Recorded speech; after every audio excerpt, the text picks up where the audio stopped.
Bonsoir, peuple de Dieu, bonsoir et bienvenue à l'étude biblique. Comme chaque mercredi, Overcomers Ministry Church, nous sommes très ravis de vous avoir, nous sommes très ravis de vous savoir connectés.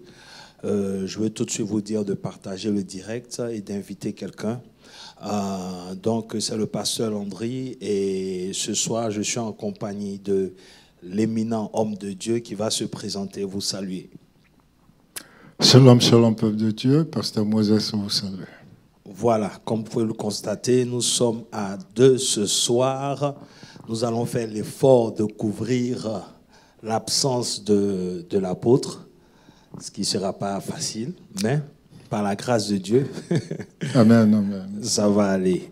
Alors, pasteur Moses, est-ce que tu peux nous conduire dans la prière, s'il te plaît? Seigneur, notre Dieu, notre Père, une fois de plus, nous venons à vos pieds pour apprendre. Amen. Merci de nous enseigner.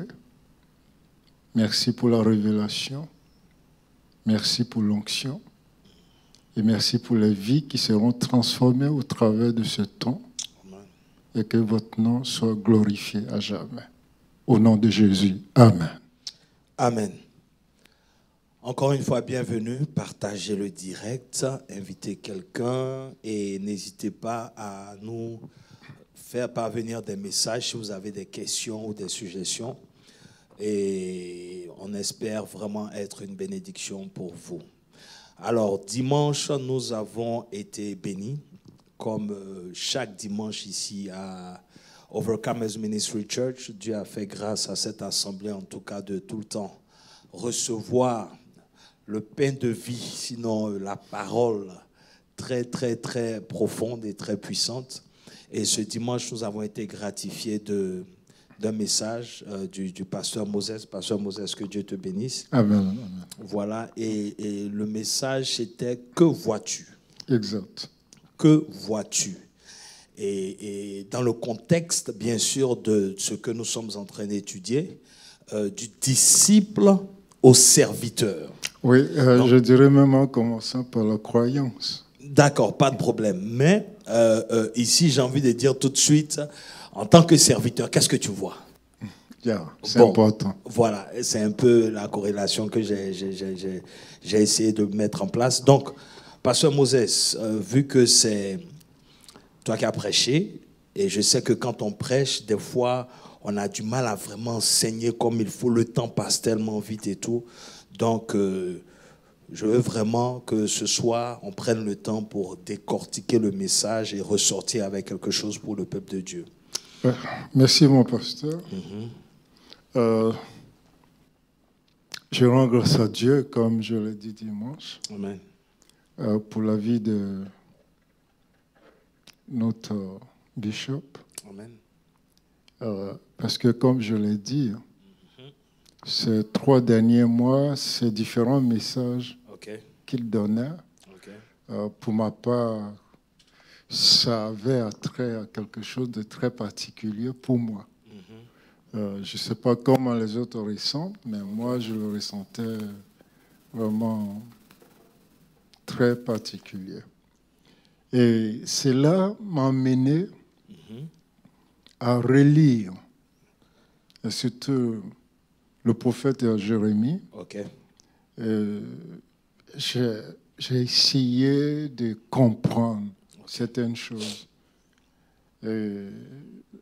Donc, ce dimanche, en fait, ce que j'ai essayé de faire, c'est de faire une analogie du prophète au travers de la vie du serviteur que nous sommes, et en particulier que je suis. Ok. Donc, de prendre la vie de Jérémie, sinon son service, sa vie, son ministère, et de là ressortir des éléments pour nous mettre dans un certain contexte en tant que serviteur de Dieu. D'accord. Donc, on s'appuie sur quel passage déjà de base? Je veux dire, parce que le passage de base, c'était Jérémie 1, 11 et 12. 1, 11 et 12, d'accord. Et on va lire. Par la suite, après, il y avait 2 passages qu'on n'a pas pu lire. D'accord. C'est Proverbe 13, 12. Donc, on commence par quel passage? Pour ceux qui notent déjà, ils peuvent noter Proverbe 13, 12. Proverbe 13, 12. Et Proverbe 17, 22. Proverbe 17, 22. Les trois passages-là sont les passages clés du message. D'accord. Donc, vu que c'est l'étude biblique, oui. On va commencer par le verset du dimanche. Donc, Jérémie 1, le verset 11 et 12. Qui dit « La parole de l'Éternel me fut adressée en ces mots. Que vois-tu, Jérémie ?» Je répondis, « Je vois une branche d'amandier. » Verset 12. « Et l'Éternel me dit, « Tu as bien vu, car je veille sur ma parole pour l'exécuter. » Alors, tout de suite. Dans le contexte de Jérémie 1, on voit que le jeune Jérémie venait de recevoir l'appel authentique prophétique. Okay. Donc, ce passage de Jérémie 1, 11, si on peut nous le mettre, pour permettre à nos frères et sœurs de bien comprendre, il faut comprendre que de versets 1 à 5, on présente Jérémie et sa lignée parentale. OK. Voilà. On nous dit qui est son père, son village, tout et tout. OK. Et ensuite, Dieu nous fait comprendre qu'il connaissait le jeune homme bien avant même qu'il soit dans le sein maternel. D'accord. Ça, c'est quelque chose vraiment de très fort et de très puissant. Okay. Pour nous rappelons que l'apôtre Paul a dit la même chose. Tout à fait. Dans Galates 1, verset 14. OK. Ici, après lui avoir déclaré son appel, il lui dit maintenant ce qu'il doit faire. D'accord. Mais bien avant ça, Jérémie a pris soin de dire à Dieu qu'il était jeune et qu'il ne savait pas parler. Donc, ici tout de suite, mon pasteur, ce qui peut ressortir, c'est quoi? C'est que, en fait, je comprends que ce n'est pas toi qui décides de servir. C'est justement cet élément, je te remercie de le ressortir, c'est très important. Okay. En faisant allusion dimanche au fait que nous étions d'abord spirituels avant d'être physiques. Voilà. Si Dieu connaissait Jérémie avant même que il soit formé dans le sein de sa mère. Avant qu'il soit formé dans le sein de sa mère, ça veut dire qu'il était quelque part. Tout à fait. Et c'est pareil pour nous tous. Dieu nous connaît. Quand Dieu dit « Je vous ai béni d'une bénédiction avant la fondation du monde », tout à fait. Quand Dieu dit ce qu'il a connu d'avant, c'est ceux-là qu'il a appelés, voilà. C'est ceux-là qu'il a affranchis, c'est ceux-là qu'il va glorifier. Ça veut dire que quelque part, Dieu nous connaissait d'avance. Okay. Et tout ce que nous vivons aujourd'hui, tout ce que nous pouvons rencontrer dans le processus de service, ce n'est pas étrange à Dieu. D'accord. Donc tout de suite, Dieu rappelle qu'il le connaissait et que, en fait, il n'y a rien de nouveau vis-à-vis de Dieu, bien sûr. Bien. Et que c'est lui. Donc ici, on peut comprendre que si tu es serviteur, j'ai envie de dire que ce n'est pas parce que toi, tu as choisi de servir, mais ça commence, en fait, je parle des vrais serviteurs. Amen. Ça commence par ce que Dieu a planifié pour toi avant que tu ne sois. Amen, amen. Ça, je suis vraiment entièrement d'accord. Voilà. Et le Seigneur Jésus l'a rappelé. OK. Quand nous lisons Jean 15, je crois bien le verset 15, il dit aux disciples, est-ce qu'on peut nous l'afficher? Jean 15, verset 15. Il y a une parole très puissante qui... OK. Voilà. Je ne vous appelle plus serviteur parce que le serviteur ne sait pas ce que fait son maître. Mais je vous ai appelé ami parce que je vous ai fait connaître tout ce que j'ai appris de mon Père. Verset suivant, 16. Verset 16. Ce n'est pas vous qui m'avez choisi, mais moi je vous ai choisi. Comme tu viens de dire, mon pasteur. Et je vous ai établi afin que vous alliez, que vous portiez du fruit et que votre fruit demeure. Afin que ce que vous demanderez au Père en mon nom, il vous le donne.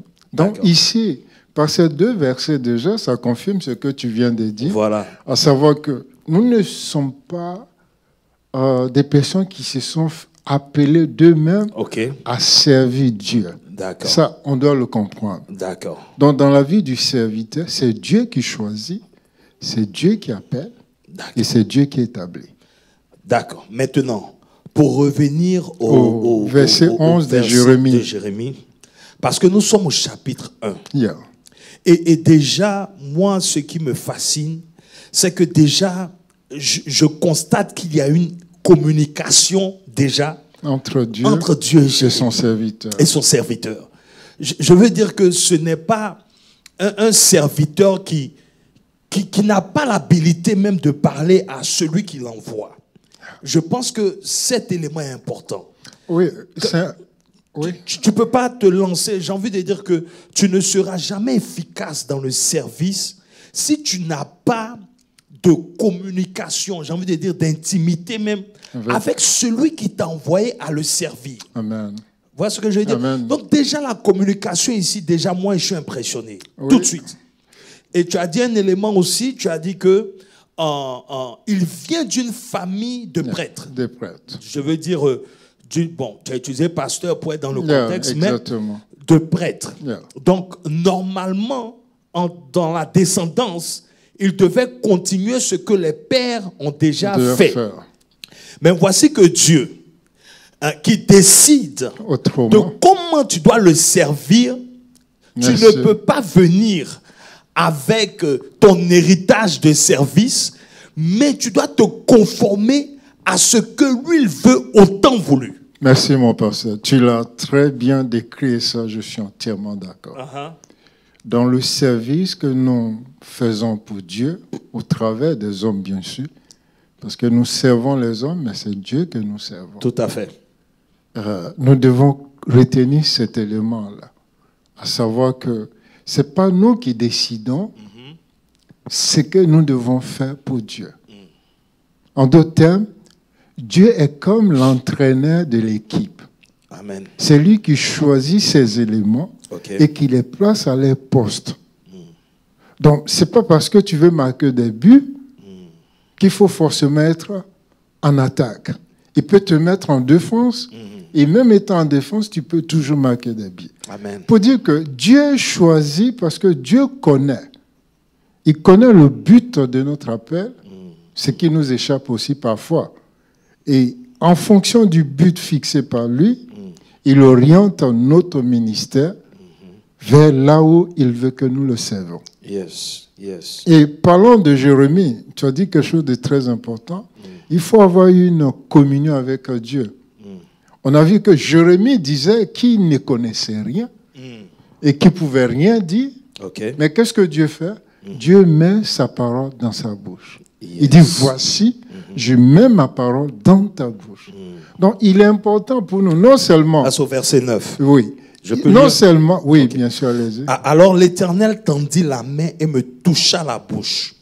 Et il me dit, tu vois, je mets mes paroles dans ta bouche. Sache que je te confie aujourd'hui une mission envers les peuples et les royaumes. Celle d'arracher et de renverser, de ruiner, de détruire, de construire et de planter. Ici, c'est le programme de Jérémie. Ce programme-là est très coordonné et bien planifié par Dieu. Vous voyez, non seulement Dieu met sa parole dans sa bouche, mais il lui dit ce qu'il doit faire. Il doit d'abord ruiner, détruire. En fait, ici, moi, je vois l'image d'un cultivateur. Avant de cultiver son champ, il doit débroussailler. Il doit brûler les fumées. Et c'est le fumet des cendres qui serviront de l'engrais pour la prochaine culture qu'il va planter et qui lui permettra aussi d'avoir une très bonne récolte. Alors, sur le plan spirituel, ça aussi, ça a sa valeur. Ça a sa valeur. Nous devons... Voyez, Dieu envoie des gens vers nous qui soient parfois chargés. Quand nous finissons de les décharger, il devient maintenant un terrain favorable où nous pouvons replanter et rebâtir. Donc, Pasteur Moses, est-ce que c'est pour ça qu'un serviteur n'a pas de passion, comme on disait, on n'a pas de zèle, parce que initialement même, je veux dire, il n'a pas ce genre d'expérience-là avec celui qui l'a envoyé. Pour avoir la passion et le zèle de servir, mon pasteur, je dirais qu'à un moment ou l'autre, chacun de nous avons ses zèles et la passion. Prenons juste un exemple dans le Nouveau Testament. Okay. Aussitôt après sa conversion, qu'est-ce que Paul a commencé à faire? Il a commencé à annoncer, à prêcher, au point que les gens étaient étonnés et ils se disaient quoi? C'est lui qui combattait la foi en Christ et c'est lui-là même qui annonce cette même doctrine qu'il combattait. Donc le bruit courait partout, en Judée, en Jérusalem, partout à l'heure. Okay. Donc on a vu qu'immédiatement, ces zèles l'a poussé à faire quoi? À annoncer le Christ. Mais qu'est-ce qui s'est passé après? On a vu qu'après, il est retourné dans son village. D'accord. Bon. En fait, je suis en train de... Parce que puisque nous voulons avoir des serviteurs, je veux dire, remplis de passion, d'amour, de zèle pour la chose de Dieu, il est important qu'ici déjà, on établisse vraiment, on rappelle certaines choses qu'on a déjà dites même dans les études passées. Parce que ce qui moi, m'étonne ici, c'est que Dieu lui dit qu'il le connaissait, il l'a appelé et tout. Mais maintenant, Dieu lui dit, je mets mes paroles dans ta bouche. Je veux dire que il y a la période peut-être où tu n'es pas conscient de ton appel. Et maintenant que tu es conscient, il y a cet acte quand même qui doit être posé pour que toi-même tu sois, j'ai envie de dire que tu sois confiant ou que tu bases ta mission en fait sur quelque chose de solide en fait. Parce que si Dieu me dit, ok, je t'ai appelé, je te connaissais, tout et tout. Maintenant, il dit, je mets mes paroles dans ta bouche. Oui. Aujourd'hui, comment est-ce qu'on explique cela? En fait, je veux dire, dans cette alliance dans laquelle nous sommes, ça peut faire allusion à quoi? Merci, mon pasteur. Vous savez, ce dont nous parlons, cette expérience a été vécue autant par Ésaïe et Ézéchiel. Ésaïe a eu une touche. À Ézéchiel, il dit, mange la parole. Donc, ici, aujourd'hui, si on veut parler contextuellement dans le Nouveau Testament, c'est que tout ce que le Seigneur a appelé, comme le dit Pierre, vers qui irions-nous? Car toi seul, tu as la parole de la vie. Donc, ça veut dire quoi? Ça veut dire qu'on revient encore à dire que la fondation pour le serviteur, c'est vraiment de connaître et de demeurer dans la parole. Amen, amen. Et ça, dans le chapitre 15 qu'on a cité tout à l'heure, il le reprécise. C'est un chapitre que tous les serviteurs doivent apprendre par cœur. Il commence par dire qu'il est la vigne et que nous sommes les sarments. Aussi bien que les sarments ne peuvent pas vivre en dehors de la vie, personne ne peut vivre en dehors de Christ si tu veux réellement le servir. Et il poursuit pour dire, même au verset 5, chapitre 15, verset 5, il dit, sans moi, vous ne pourrez rien faire. Amen, amen, amen. Et maintenant, il parle de l'émondation. Quand on émonde un arbre, ça fait mal. Lui arracher les branches, je dirais, mortes, et parfois même, vous verrez des grands cultivateurs, ils font des trous dans l'arbre pour planter des engrais ou greffer certains éléments pour permettre à l'arbre de reprendre. Mais lui, il nous dit quoi? Il dit, demeurez dans ma parole. Amen. Si vous demeurez dans ma parole, alors vous serez réellement mes disciples. Et c'est alors que vous porterez des fruits. Donc, émonder un arbre, ça fait mal. Émonder une vie, ça fait mal, ça fait souffrir, ça peut faire pleurer. Mais la suite, c'est quoi?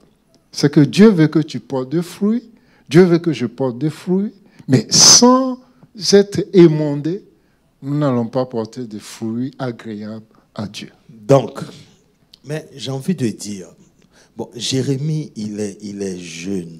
Bon, j'ai envie de dire, pourquoi il doit traverser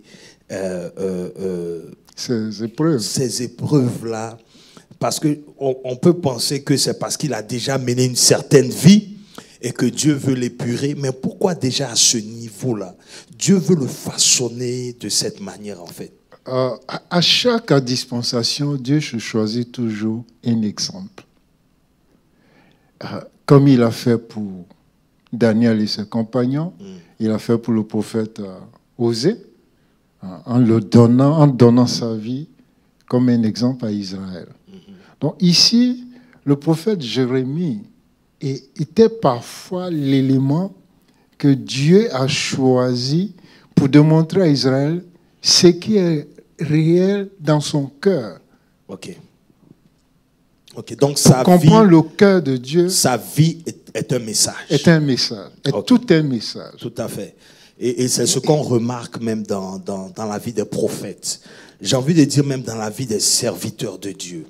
C'est qu'il y a le message que tu donnes, mais il y a ce que tu vis. Qui est tout un message. Yeah. C'est-à-dire que si chaque serviteur authentique se met à raconter sa vie, je veux dire que c'est tout un message. Yeah. Et ce que j'ai remarqué aussi, c'est que des fois, ta mission correspond à ce que tu es en train de vivre tous les jours. Parce que Dieu peut vouloir t'utiliser dans un domaine, mais il veut aussi te faire passer par des épreuves conformes à la mission qui t'est assignée. Amen. Pour que tu sois mieux équipé à être une bénédiction pour ceux-là qui vont se retrouver dans cette situation. Amen. Amen. Donc des fois même, le prophète, le plus souvent même, oui. Le prophète, sa vie est un message. Tout à fait. C'est pour ça que nous disons et nous répétons qu'il faut faire attention à ce qu'on dit quand on voit quelqu'un traverser une épreuve. Ça, c'est vrai. Je suis entièrement d'accord avec ce que tu viens de dire, mon pasteur. La vie du prophète, pour dire en un mot, la vie du serviteur, est tout un message. Amen. Mais Dieu commence toujours par l'intéresser lui-même. Parce que Dieu veut qu'il comprenne. Et tu ne peux pas comprendre. Souvent, il ne suffit pas de regarder aux autres pour comprendre ce que Dieu fait avec toi. Yes. Mais il y a ce que tu dois vivre et traverser. Et quand tu es capable de vivre et de traverser cela, là maintenant tu es capable de dire aux autres quelle est la pensée de Dieu ou quel est le cœur de Dieu. Quand Dieu lui demande, que vois-tu? Voilà, j'en arrivais. Quand Dieu lui demande, que vois-tu? C'est un jeune prophète. Mais bien avant de lui montrer les chérubiens, bien avant de lui montrer le trône au ciel, tout ça, Dieu commence ici bas. Donc notre formation est d'abord une formation bas, terre à terre. Donc nous sommes même dans le premier chapitre. Dans le premier chapitre. Et déjà Dieu demande, que vois-tu? Donc dans ton environnement, qu'est-ce que tu vois? Dans ta vie de famille, qu'est-ce que tu vois? Dans la vie du peuple, qu'est-ce que tu vois? Parce que si ce qui est le plus, je dirais, le plus important chez le prophète, il y a ses yeux et il y a son oreille. Je veux dire du point de vue spirituel. S'il voit et qu'il n'entend pas la parole de Dieu, il pourra pas parler. Ça ne peut pas coordonner. Donc, il lui faut voir et il lui faut entendre. Parce que la direction vient de Dieu. Dieu t'ouvre les yeux pour voir. Mais tu dois aussi avoir une oreille attentive. Donc, il lui dit, que vois-tu? Et maintenant, il répond, il voit un figuier d'amandier. Et une branche d'amandier. D'accord. Donc, vas-y, mon pasteur. Une branche d'amandier en Israël représente quoi? pour l'Israélite. Pour l'Israélite, quand tout est mort et enterré en hiver, parce que normalement, Dieu permettra. Okay. Le message était sur 3 volets. Je devais aborder les 4 saisons dans la vie du serviteur. D'accord. Mais l'émotion était telle que je n'ai même pas pu prêcher. Ça faisait très longtemps que je n'ai pas pris le micro. C'est la chair de la génération. La chair a pris le dessus. Non, je veux dire que c'est la chair, c'est la chair de Overcomers Ministry Church qui fait ça. Et l'onction prophétique de notre Père spirituel est toujours manifeste. Amen. Moi, je le dis toujours, je ne suis pas un prophète. Mais une fois, je demandais à Dieu. Ça, c'est une confidence. Mais je préfère le faire en direct. Je ne suis pas prophète, mais parce que je suis sous l'autorité d'un prophète. Même si aujourd'hui, on ne l'appelle plus prophète. Non, mais l'apostolat, le fait d'être sous son autorité fait que cet esprit-là, souvent, peut nous animer. Non, en fait, et la Bible dit, même Saül, en s'approchant du camp de Samuel, il a prophétisé. Tout à fait. En se mélangeant aux prophètes, il a prophétisé. Bien sûr. Ça dépend. Il y a 2 éléments importants ici. Quelle est la disposition de ton cœur vis-à-vis du prophète? Ça, c'est 1. Est-ce que tu as la soif? Non, ce que tu honores vient à toi. Ça, c'est 1. Et puis de 2, dans le ministère apostolique, les 5 ministères répondent. Tout y est. Parce que l'apostolat, c'est la tête. C'est l'établissement de l'Église. Amen, amen. C'est pour ça que vous allez voir que tous ceux que Jésus a mis autour d'eux pour aller établir, ce sont des apôtres. Paul le dit bien. Vous voyez Il dit la fondation de l'Église a été posée sous les apôtres, justement, les prophètes et les docteurs. Donc, une fois que l'apostolat est là, il y a tous les ministères.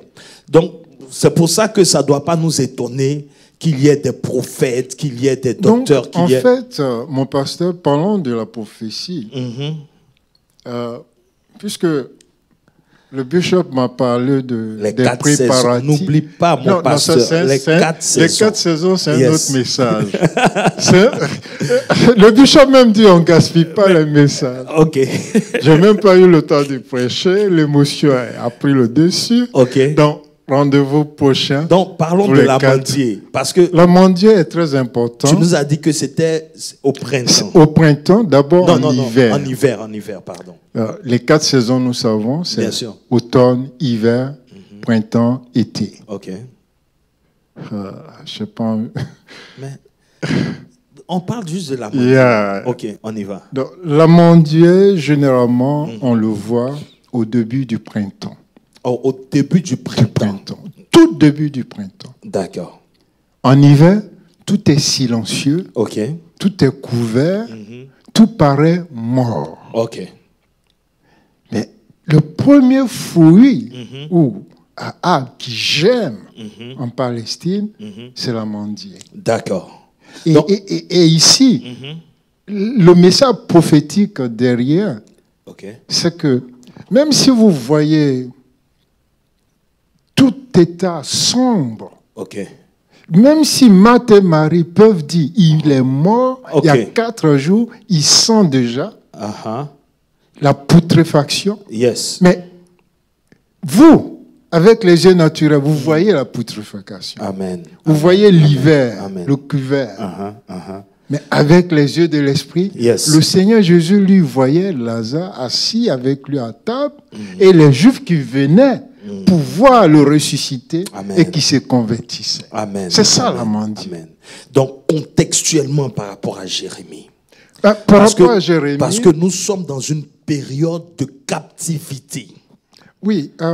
Justement... Par rapport à Jérémie, bien avant Jérémie, le prophète Isaïe avait déjà annoncé à Ézéchiel pour lui dire que les Babyloniens reviendront capturer ses petits-enfants et prend tout l'or du pays. OK. Et ils vont emporter cela dans les pays. OK. Et le pays sera en désolation. Voilà. Et on a vu que après le prophète, le roi Ézéchias, Yes. il y a eu Josias, Yeah. qui a rétabli l'autel de Dieu, OK. qui a ramené le cœur du peuple à Dieu. À Dieu. Cela a retardé la sentence. OK. Mais ça n'a pas annulé la sentence. Donc, dans ce contexte-là, Dieu suscite maintenant un jeune prophète. Voilà. Pour leur dire, Oui. lui, Dieu veille sur sa parole pour l'exécuter. Amen. Là, maintenant, c'est le deuxième volet du prophétique. Yes. As-tu une parole de Dieu? Alors, quel que soit ce que tu traverses. Mais si réellement tu as une parole de Dieu, tu peux être sûr d'une chose, la parole de Dieu dans ta vie s'accomplira certainement. Amen. Amen. Le ciel et la terre passeront. OK. Mais ce que Dieu a dit sur ta vie, elle s'accomplira. Donc, dans ce temps, j'ai envie de dire, de saison où on ne voit pas de fruits généralement. Oui. Donc, c'est une période, j'ai envie de dire, c'est une période sèche. Sèche. C'est une période qui a l'air de ne pas avoir d'espoir. Merci. C'est pour cela, mon pasteur, il est important que nous voyions le premier tableau. OK. Parce que le message, normalement, était basé sur ces deux tableaux. D'accord. Malheureusement, je n'ai même pas eu à utiliser ces tableaux. OK, comme... pas de problème. Ça, c'est le tableau de le diacre. OK. Le tableau 1. Le premier tableau. Ici, en faisant référence à Jérémie? Non. Au Proverbe 13, 12. OK, Proverbe qui 13, dit, 12. quand une promesse tarde, quand un espoir est différé, le cœur devient malade. Yes. Et on a appris ce que c'est que le cœur d'un homme. OK. Alors, si le fait que la promesse de Dieu est tarde dans ta vie, tu ne vois pas la manifestation de ce qu'il t'a promis, c'est une parole qu'il t'a donnée. OK. Alors, il y a 4 éléments que j'ai essayé de ressortir au travers de ça. Les 4 éléments du tableau 1, je les appelle les 4 D. OK. Le premier D fait référence à la déception. Donc, on est d'abord déçu. OK. On est déçu de la situation que nous vivons. On est déçu des promesses qui tardent. On est déçu de la vie que nous menons. Cette déception nous engendre maintenant le deuxième D, qui est le découragement. OK. Alors, quand vient maintenant le découragement, tout cela, c'est des esprits que Satan utilise pour combattre les enfants de Dieu. Tout à fait. Donc, après la déception, vient maintenant le découragement. Dans le découragement, tu tombes carrément bas. OK. Comme on a dit tout à l'heure. Tous sont morts. OK. Pas de vie, pas d'espoir. OK. Là, il nous amène maintenant au troisième D. Maintenant, le doute s'installe dans le cœur. OK. Comme si on faisait maintenant de Dieu un menteur. D'accord. Est-ce que Dieu a déjà menti une fois? Non. OK. Ce que Dieu dit, cela s'accomplit certainement. Et le quatrième D, pour finir, souvient maintenant la dépression. Beaucoup aujourd'hui tombent dans la dépression ou sont dépressifs. Un état dépressif, on peut le décrire. C'est quelqu'un qui n'arrive plus à se maîtriser devant une situation, qui se met facilement en colère, qui perd facilement le contrôle de lui-même, et qui se met à dire des choses en temps normal qu'il n'aurait pas dit. Donc, dans cette période-là, où, parce que ce que je suis en train de comprendre contextuellement, oui. Jérémie, Dieu lui demande que vois-tu, n'est-ce pas? Et nous sommes dans un temps où le peuple de Dieu vivait cette vie. Voilà, cette dépression, ce doute et tout. Mais Dieu veut emmener ses regards sur quelque chose qui puisse donner espoir au peuple, malgré leur état actuel. Voilà. Donc, et de même, Dieu amène l'Église OMC à comprendre que même si nous vivons ce que nous vivons, mais Dieu reste sur son trône. Donc, ça veut dire que arriver à cet état de dépression, de doute et tout ça, et quand tu ne vois pas ce que Dieu veut que tu vois. Quand tu ne vois pas ce que Dieu veut que tu vois, tu perds tout. Justement. Donc, tu t'es déconnecté, j'ai envie de dire, de la vision de Dieu pour maintenant considérer ce qui est les éléments, exactement ce qui est arrivé à Pierre. Le Seigneur lui dit, c'est bien moi, Pierre, marche à ma rencontre. Et la Bible nous dit, Pierre marche. Mais aussi longtemps qu'il fixait le regard sur le Seigneur, en fait, aussi longtemps qu'il avait capté la parole du Seigneur. Parce que c'est sur sa parole qu'il a marché. Aussi longtemps que Pierre a gardé cette parole-là, il a marché sous l'eau. Et la Bible nous dit quoi? Et le vent souffla de plus fort. Je crois, le bishop nous a très bien prêché ça ici. Le vent va toujours circuler. Donc, il y a des périodes, il y a des saisons dans ta vie où le vent sera plus fort. Il y a des saisons dans ta vie où les choses seront plus dures. Mais ce n'est pas que Dieu t'a abandonné. Donc, le même Dieu qui était au début, quand les vents étaient légers. C'est ça, il est en train de... Bon, pasteur. Bon. Gloire à Dieu. Non, en fait... je suis en train de relire, en fait, Jérémie ici, parce qu'il dit, je vois une branche d'amandier, et Dieu lui dit, tu as bien vu, me dit l'Éternel, eh bien, je veille sur ma parole pour accomplir ce que j'ai dit. Amen, amen. C'est en cela qu'est venu les deux mots. Les deux mots hébraïques pour dire amandier. Amandier, c'est dit en hébraïque, sac. Et tandis que veiller, le verbe veiller, hein, en hébreu, s'écrit shok. Donc ici, quand vous prenez les deux mots ont la même racine.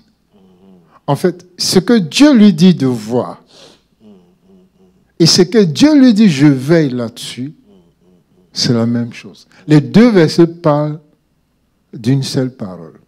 C'est-à-dire, il parle de la fidélité de Dieu, du fait que Dieu a parlé. Dieu a mis sa parole dans ta bouche, Dieu veille sur sa parole. Dieu veille sur sa parole pour l'accomplir. Amen. Amen. Non, en fait, mon pasteur, je suis vraiment en train de prendre mon temps ici dans ce premier chapitre pour... Il y a tellement de choses à dire. Il y a beaucoup. Parce que nous sommes dans une période où Dieu veut juger son peuple. C'est ça. N'est-ce pas? Ouais. Et je vais lire juste un verset pour... et tu me dis si je suis en train de... Il dit, toi donc, au verset 17, oui. Tu mettras ta ceinture et tu te lèveras. Tu leur diras tout ce que je t'ordonnerai. Ne te laisse pas terrifier par eux. Sinon, c'est moi qui, devant eux, m'en vais te terrifier. Ça veut dire que si toi, tu as peur, moi, je vais augmenter ta peur. Bon, une façon de parler. Et moi, dès aujourd'hui, je fais de toi comme une ville fortifiée, comme un pilier de fer et un rempart de bronze face à tout le pays. Amen. En fait, je veux rappeler la grandeur de l'appel. De Jérémie. Qui justement appelle l'adversité à un certain niveau. Parce que là, Dieu est en train de se préparer pour faire de grandes choses. Donc, il montre déjà à Jérémie ce qu'il a l'intention de faire de façon symbolique. Mais en même temps, ça prépare Jérémie par rapport à ce qu'il va voir plus tard. Amen. Amen. Parce que quand tu n'as pas justement cette assurance, Oui. c'est parce que Dieu ne t'a pas parlé. Amen. C'est parce que Dieu n'a pas communiqué avec toi. Amen. Pour que tu aies des ressources face à ce qui peut te faire peur. Ça c'est Donc clair. Dieu, sachant ce qui arrive, est obligé de communier avec lui pour le préparer en fait. Vois un peu. Donc des fois, c'est une période qu'on traverse par rapport à ce qu'il a dit. Oui. Mais c'est pour nous préparer même à ce qui est plus grand. J'aime bien ce que tu dis, mon pasteur. Voyez, ce chapitre 1, nous pouvons l'étudier toute une année. Ok. Regardez la deuxième vision que Dieu lui donne. Ok, alors la deuxième vision. La deuxième vision. Il dit, que vois-tu encore? Yeah. Et je répondis, nous sommes au verset 13. Et je répondis, je vois un chaudron en train de bouillir et qui se trouve au nord. Yeah. Et l'Éternel me dit, c'est en effet du nord que le malheur viendra se déverser sur tous les habitants de ce pays. Okay. Car je vais appeler tous les peuples du royaume du nord, l'Éternel le déclare. Amen. Alors, tu vois, mon pasteur, comme tu l'as dit tout à l'heure, partons du verset 17 à 19. Ce que j'aime chez Dieu, c'est quoi? Comme nous le disons, il est la main derrière la scène. Ok. Ok. Notre vie est comme une scène de théâtre. Ok. Et il y a un metteur en scène qui s'appelle Dieu. Donc Dieu a la main derrière la scène pour bouger les différents éléments. Mais ici, ce que moi j'ai aimé, c'est quoi? Avant que Dieu ne prononce le jugement sur son peuple, Dieu donne d'abord une parole d'espoir. Je ne sais pas si tu me suis. Très bien. Parce que Dieu est prêt, est sur le point de juger son peuple. Yes. Parce qu'il a déclaré, il fera venir des rois à partir du nord. Du nord, yes.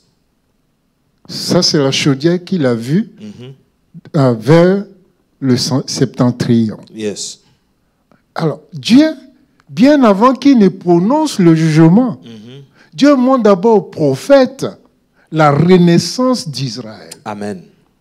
En d'autres termes, ça veut dire quoi? Sur le plan spirituel, il faut comprendre que Dieu est juste. Et Dieu ne laisse pas impuni le pécheur. Okay. Mais la miséricorde de Dieu court plus vite que le châtiment de Dieu. Amen. Amen. Et là, Dieu est en train de parler de son peuple. Exactement. N'est-ce pas? Donc, qu'est-ce qu'on peut ressortir pour un serviteur que tu es aujourd'hui? Est-ce que j'ai envie de dire que parce que il y a un problème au niveau de, on parle toujours du zèle qu'on doit avoir, de la passion, mais j'ai envie de demander, on sert Dieu pourquoi? Je veux dire, quelle est la finalité en fait du service de Dieu? Pourquoi aujourd'hui des personnes doivent laisser... Quand tu vois la vie de Jérémie, il était jeune. Il pouvait vaquer à tellement de choses. Mais voici que Dieu le met dans un contexte où il doit être consacré. Il doit vivre une vie différente. Il doit se contenter de ce que Dieu veut. Mais j'ai envie de dire, aujourd'hui on peut dire, ça a l'air d'être un gaspillage pour un jeune. C'est pour ça que je demande, on sert Dieu pourquoi? Merci mon pasteur. Aujourd'hui. Dans le contexte actuel. Je pense que c'est un élément qui emmène les gens à ne pas considérer le service de Dieu à un certain niveau. Oui, mon pasteur, la question que tu as posée, les disciples aussi ont posé cette même question à Jésus. On y va. Ils lui ont dit comme ça un jour, par les porte-paroles que nous connaissons tous, l'apôtre Pierre. Il dit, nous avons laissé maison et famille pour te suivre. Alors, en retour, qu'est-ce que nous gagnons? Ça, c'est une question. Aujourd'hui, si tu le poses dans l'église, on va te fusiller. Ou bien on va dire que tu as perdu la foi. Non. Soyons réels. Il y a des choses... En fait, j'ai envie de demander, oui. Si tu es serviteur, c'est une question que tu dois te poser. Oui. En fait, je sers Dieu pourquoi? Pourquoi? Et qu'est-ce que je gagne à le servir? Parce que... Et une fois ici, tu as répondu toi-même à la question. Là, je te ramène maintenant. En Colossiens 3, le verset 23 à 25. Ok, qui dit? Colossiens 3. 3, verset 23 à 25. Colossiens 3, 23 à 25. Yeah. Si on peut lire, on verra. Ok, Colossiens 3, 23 à 25. Tout ce que vous faites, faites-le de bon cœur, comme pour le Seigneur et non pour des hommes. Verset 24. Verset 24. Sachant que vous recevrez du Seigneur l'héritage pour récompense, servez Christ le Seigneur. Verset 25. Car celui qui agit injustement recevra selon son injustice, et il n'y a point d'acception de personne. En fait, ici, je me sers de verset que tu as cité il y a des semaines en arrière. J'ai bien aimé la corrélation ce jour-là. Et ce que je comprends au travers de ce verset, c'est qu'il y a une récompense pour chacun de nos services. Dieu, s'il y a bien quelque chose que Dieu ne fait pas, le crédit de l'homme ne restera jamais chez Dieu. Ok. Dieu bénit toujours ses serviteurs d'une manière ou d'une autre. Donc le sacrifice qu'on fait pour Dieu n'est pas fortuit. Et David va plus loin. Il dit, j'ai vécu, j'ai vieilli. Mais je n'ai jamais vu le fils du juste mendier son pain ou quémander dans les rues. Non. Il n'a jamais vu ça. Dieu ne fera pas ça. Paul dit aux Hébreux, en Hébreux 6, verset 10, il dit, Dieu n'est pas injuste pour ne pas considérer tous les bienfaits que vous avez faits pour l'Église et pour les saints.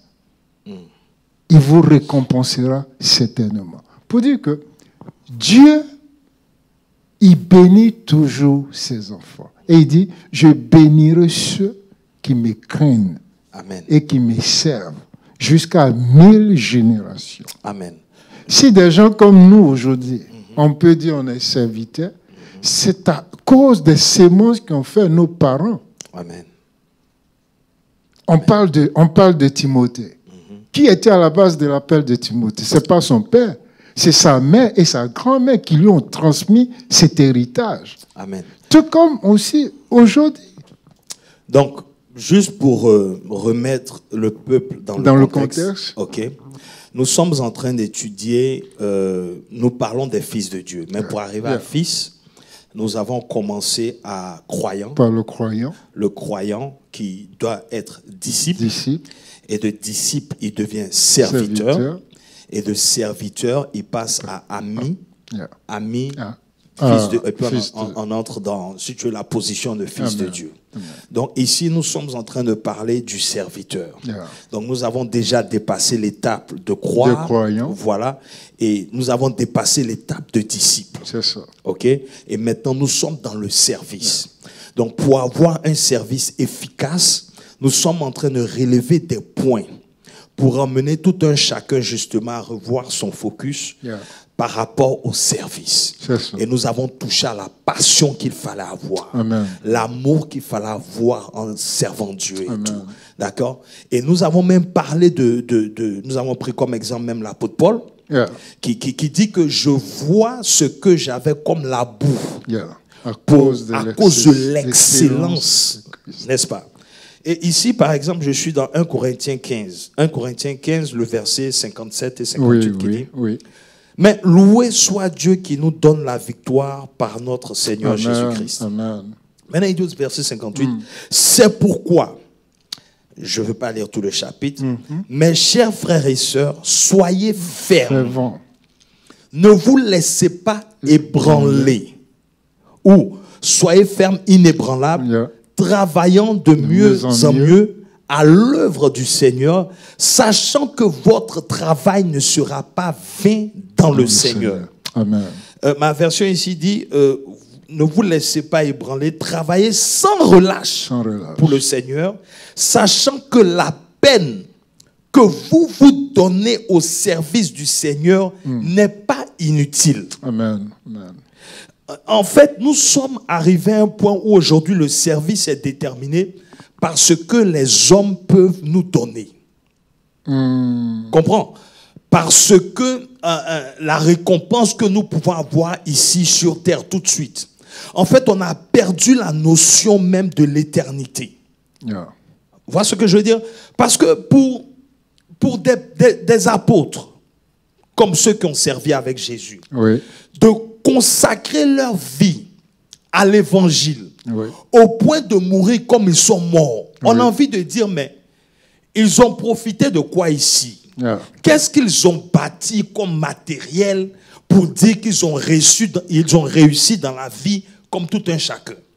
yeah. Si ils n'ont pas la révélation de ce qui les attend, de ce qui les attend dans le délai, ça ne veut pas dire que nous sommes en train de négliger ce que nous devons réaliser sur terre. Yeah, yeah. Mais nous sommes en train de travailler pour quelque chose qui est incorruptible. Yeah, yeah.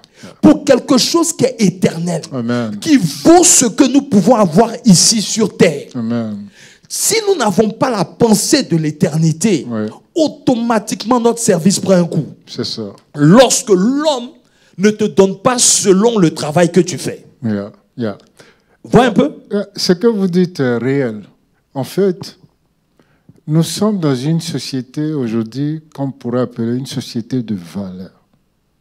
Okay. Alors, cette société de valeurs, on juge l'homme à partir de son apport dans la société. Et en fonction aussi de son apport, on juge sa rémunération. Mais comme vous le dites, et comme Dieu a dit aux apôtres, au travers de tous les versets qu'on a lus, nos récompenses ne se limitent pas ici-bas. Donc pour un serviteur qui pense que parce que je sais Dieu, je dois avoir ça, je dois avoir ceci, je dois avoir cela, il fait fausse route. Et j'ai envie de rappeler ce que l'apôtre a dit une fois. Tu vois, dans le contexte présent, on sert, il y a la volonté derrière. Ouais. La passion. Oui, parce que quand tu es sauvé, tu es enfant de Dieu, oui, tu es disciple. C'est ça. Mais le service c'est-à-dire que tu es un fils serviteur. Yeah. Ou bien, j'ai envie de dire, tu es un enfant de Dieu serviteur. Bon. Vois un peu. Ce que je veux dire, c'est que si tu demeures dans l'état d'enfant, tu ne seras pas un serviteur. C'est clair. Mais il faut que tu avances. Vous voyez, il a fait allusion aux deux fils. Sinon, aux deux fils du père prodige. C'est à là que je voulais arriver. Vois un peu. C'est-à-dire que quand tu es dans la maison de ton père, tu es dans la maison de ton père, tu peux te dire que c'est ton père, son héritage t'appartient. Ouais. Et puis bon, quel que soit, tu vas hériter. Ouais. Tu vois, je veux dire que pour arriver à la conscience de travailler par rapport à la valeur de l'héritage, c'est de ça que je parle. Amen. Ton zèle pour le service prend une autre tournure. Amen, amen. Comprends ce que je veux dire? Yeah. Parce que celui qu'on paye pour le service, c'est-à-dire qu'on l'a emmené hors de la famille, oui, il n'a pas droit à l'héritage. Non, non, non. Il attend un salaire. Yeah. Vous voyez un peu? Et c'est ce genre de serviteurs qu'on retrouve le plus souvent dans nos églises. Oui, oui. Parce qu'ils n'ont pas encore la notion de l'appartenance à ce royaume-là. Oui, oui. Je te donne un autre exemple. Comment des personnes peuvent se mettre au service du roi David quand il n'est pas encore sur son trône? Oui, ça. Comment ils peuvent se mettre à servir quelqu'un qui est roi par promesse? C'est ça. C'est vrai, il a été loin, mais il n'est pas encore sur son trône. C'est ce qui se passe avec l'Église. J'aimais cette analogie que tu fais là. Parce qu'il n'est pas... Nabal, voyant David le chien de Saül. Yes. Tandis que son épouse, qui était plus sage que lui, voyant David le futur roi d'Israël. Tout à fait. Abigail. Justement. Et elle le dit bien. Quand tu seras sur le trône, souviens-toi de moi. En fait, c'est de là où on parle de la vision quelque part. Qu'est-ce que tu vois? C'est-à-dire que David qui n'est pas de père qui est roi. Yeah. N'est-ce pas? Juste une promesse. Une promesse. OK. Et des personnes consacrent leur vie. Mais en fait, c'est une raison pour laquelle, tu vois, les personnes prennent le service de Dieu à la légère. Oui, oui. Ou ne peuvent pas. Si tu ne peux pas percevoir la vision dans la mission, oui. Mais c'est clair que tu vas traîner les pas et on va devoir tout le temps te poursuivre pour servir. Ça, c'est clair. En pensant que tu es en train de servir pour un homme. Oui.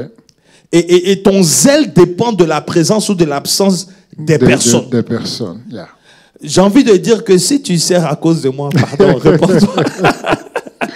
Réponds-toi. Évidemment. Parce que je ne suis pas mort pour toi à la croix. Yeah, j'ai rien fait pour toi. Je suis qu'un canal pour te clair. présenter à ton Créateur. C'est clair. Donc, ton service doit être orienté à plus que ce que tu peux voir. Amen, amen. Parce que David, c'est prophétique. Yeah. Et quand tu lis, tu vas voir que des personnes ont quitté même la société. Oui, pour aller dans le désert. Pour aller dans le désert. Aller de grotte en grotte. Aller vivre dans des conditions. Une vie de fugitif. C'est-à-dire dans des conditions pas possibles. Parce qu'ils savent qu'un jour, David sera installé au trône. Et une fois que David est installé, mais leurs conditions changent. Amen, amen. Et les conditions, évidemment, ont changé. Effectivement. Plus tard, on ne les appellera plus des hommes ordinaires. Maintenant, on dit des vaillants. Vois un peu. Maintenant, comment est-ce qu'on transpose ça aujourd'hui dans cette dispensation? Oui. Parce que le royaume de Christ n'est pas encore, on ne voit pas encore, c'est spirituel. Oui, lui-même, il a dit, c'est pas à l'œil nu qu'on verra. Mais le règne de Christ est déjà établi dans le cœur et dans l'esprit. Dans l'esprit. Yeah. Donc, ça prend... Pour ceux qui le savent réellement. Mais juste, donc, ça prend quelqu'un qui voit. Ouais. Il y a une question que tout serviteur doit se poser. Yeah. Et ça, c'est très important. Come on. La Bible nous dit que il est dit, allez-y. Partout dans le monde, baptisez des hommes et faites des disciples. Yeah. Il dit, voici les signes qui vous accompagneront. Yeah. Et après avoir cité les signes, à la fin, il dit quoi? Enseignez-leur. Et l'Esprit de Dieu... Non, je suis en Marc 16. Dans Marc 16, ok. Dans Marc 16, verset 16 à 20, on voit clairement le programme. Yes. Mais ce que je vais ressortir ici, c'est que la Bible nous dit que l'Esprit de Dieu veilla à ce que tout ce qu'il disait s'accomplissait. Et par l'Esprit de Dieu, ils accomplissaient des miracles et des merveilles. Amen. Amen. Et c'est là qu'on doit arriver aujourd'hui. Si jusque-là, dans nos ministères, nous avons des piètres résultats ou des fruits qui ne sont pas... Comme il a dit, je vous ai établi pour que vous portez des fruits et que vos fruits demeurent. Amen. Et ce que j'ai envie de toucher, c'est que on a réduit le service de Dieu à des personnes qui prêchent seulement. C'est ce que aujourd'hui, quand on parle de service, certains même voient que les diacres. Voilà, c'est-à-dire que tant que tu ne prêches pas, tu n'es pas serviteur. Ou bien tu n'enseignes pas, tu n'es pas serviteur. Tu n'es pas encore serviteur. Mais toutes les parties du corps ne font pas la même chose. Amen, amen. J'ai envie de dire qu'il n'y a pas de petit service vis-à-vis de Dieu. J'aime bien ça. Non, il n'y a pas de petit service. Anne, la fille de Pétuel, dans le temple à Jérusalem, elle ne prêchait pas. La Bible dit, après avoir vécu 7 ans avec son mari, elle a consacré le reste du temps, jusqu'à 80 ans, Amen, à l'éternel Dieu. Amen. Et Dieu l'a fait voir le Sauveur du monde. Alléluia. Ça, c'est une récompense qui n'est pas donnée à tout le monde. Donc, non seulement elle a vu, mais l'Esprit lui a dit qui était l'enfant et ce que l'enfant va réaliser. Donc, je vais te laisser le dernier mot, Pasteur Moses, parce qu'on est arrivé au terme de notre étude. S'il n'y a pas de questions, bien sûr, j'ai envie d'encourager. Bon, quand je dis encourager, j'ai envie d'encourager un serviteur, en fait. Parce que le service, ne te donne pas seulement, parce qu'il y a la protection qui vient avec. Il y a la grâce sur ta vie, il y a la faveur, il y a ta famille, tu es en train d'engager toute une génération, que ça soit familiale et tout. C'est une protection générationnelle. Tu es en train d'inscrire j'ai envie de dire, ta famille dans un patrimoine céleste, éternel. Amen. La valeur du service pour Dieu a perdu son sens. Mais je pense que par la grâce de Dieu, oui, voilà, nous allons redorer cette image-là pour ne pas qu'on ait, comme l'apôtre disait, des passionnés médiocres, qui n'existent pas. Amen. Parce que une fois que tu réalises ça, crois-moi, ça devient une priorité dans ta vie de tous les jours. Amen. Tu ne peux pas te lever un jour, faire 24 heures, sans te poser la question, mais en quoi est-ce que j'ai servi Dieu? Tu dois te dire, mais aujourd'hui, en quoi est-ce que j'ai servi Dieu? Ouais.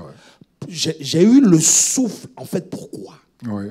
Ouais. Qu'est-ce que j'ai fait? Qu'est-ce que j'ai apporté de plus? De ce que Dieu a mis en moi, que ça soit talent, que ça soit connaissance biblique, en tout ce que Dieu a mis en toi, dans 24 heures, en quoi est-ce que tu as servi Dieu?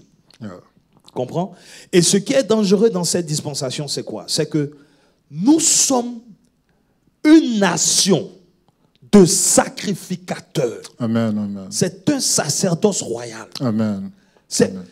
Donc, ce n'est pas le pasteur seulement, ce n'est pas le prophète, non. Une fois que tu es dans cette nation, tu es sacrificateur. Amen, amen. C'est pour ça qu'il dit, offrez vos corps comme des sacrifices vivants. Yeah, yeah. C'est une façon pour moi de rappeler à tout serviteur qu'il y a plus que ce que tu vois ici. Amen. Il faut vraiment prier pour arriver à un niveau de compréhension. Pour moi, que ce que tu vois, c'est ce que Dieu veut que tu vois maintenant par rapport au service que tu dois apporter. Amen. Parce que moi, sincèrement, je vois les récompenses éternelles. Amen, amen. Je ne regarde pas ce que je vais avoir ici sur terre tout de suite, non. Yeah. Ma pensée est portée sur les récompenses. Si un homme peut te récompenser, oui, la récompense de Dieu, en fait, ne servira plus à rien. Parce qu'on voit ça comme une fiction, en fait. Avant même de parler de l'éternité, on te parle du millénium. C'est ça. Qu'est-ce que ça peut te faire de régner avec Dieu pendant 1000 ans? Yeah. Sur terre, ce ne sont pas des fictions.